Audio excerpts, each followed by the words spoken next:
अपना मर्द भी संदेश देताड़ी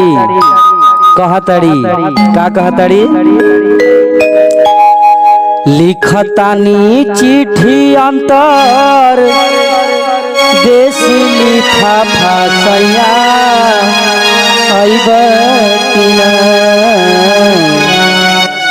लिखतानी चिट्ठी अंतर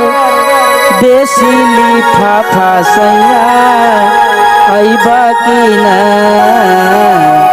बैरन में लिखतानी चिट्ठी सैया बोला अइबा कि ना बैरन में लिखतानी चिट्ठी सैया बोला अइबा कि ना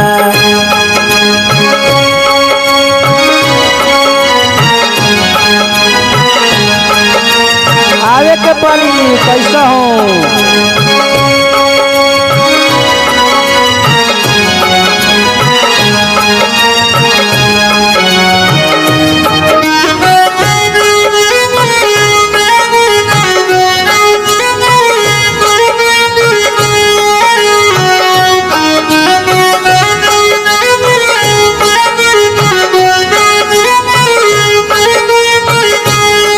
मौगी कहतिया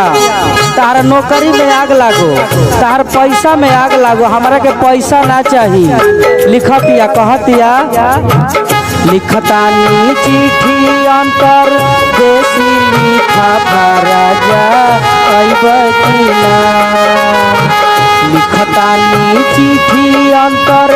देसी लिफाफा राजा अइबा कि ना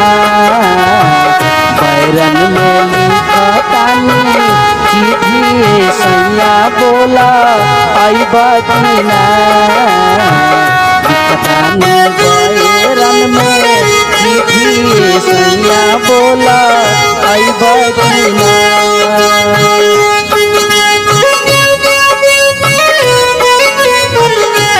जय हो टीके भैया बनल रही